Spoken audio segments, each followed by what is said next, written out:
அப்படி அப்படி இருக்கு. இந்த புளி பேர் என்ன? கொட்டப்புளி. இது அதிலிருந்து விதை எடுத்தது. இது எங்கே உற்பத்தி ஆகிறது? ஏரியா மொத்த பகுதியில் 15,000 ஏக்கர். இது எங்கே விற்பீங்க? திண்டுக்கல், மதுரையில் ஹோல்சேல் வைக்கிறீங்களா அல்லது சில்லறை வியாபாரம்?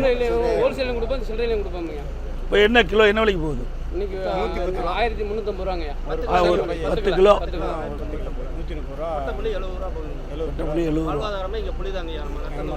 70 பாலவாரம் புளிதாங்க. நான் 10 வருஷத்துக்கு முன்னால இந்த தொழில் தள்ள பண்ணி. அப்படியா? புளிப்பு அதிகம். இந்த மாதிரி இருக்கிறத வாங்கி இந்த மாதிரி இப்போ தயார் பண்ணுறது. அதை உடைச்சி விதையை எடுத்துட்டு இந்த நாரையும் எடுத்துட்டு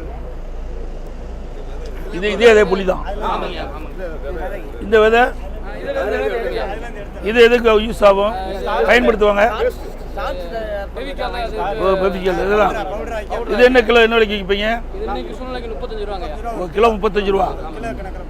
சரி, இது வந்து 1 கிலோ இந்த புளியிலிருந்து கொட்டையை எடுத்த புளிக்கு எவ்வளவு கூலி கொடுப்பீங்க ஆளுகளுக்கு? 15 கிலோவுக்கு 200 ரூபா. இதிலிருந்து விதை எடுத்து இது மாதிரி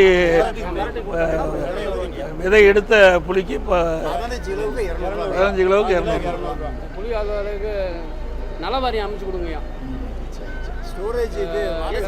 இப்போ என்ன இது என்ன உடனுக்குடன் விற்றுருவீங்களா அல்லது இருப்பு வச்சு வைப்பீங்க? இருப்பு வச்சு சீசனில் வந்து இருப்பு கொஞ்சம் சவதமான நேரத்தில் இருப்பு வைக்கிற மாதிரி. எவ்வளோ நாளைக்கு இது இருப்பு வச்சுருக்க முடியும்? 1 வருஷம் வச்சுக்கலாம். இல்லை ஏசி கூட வைக்கணுமா சாதாரண? அது நீங்கள் கூட நீங்களே வச்சுருக்கீங்களா?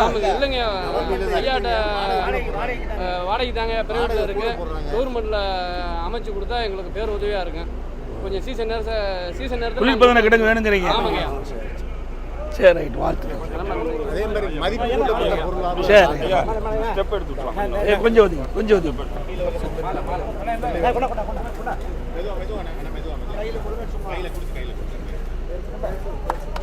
அதாவது தமிழ்நாட்டில் வந்து மா விவசாயிகளுக்காக முதல் குரல் கொடுத்ததுக்கு நாங்கள் விவசாயிகள் சார்பாக நன்றியை தெரிவிக்கிறோம்.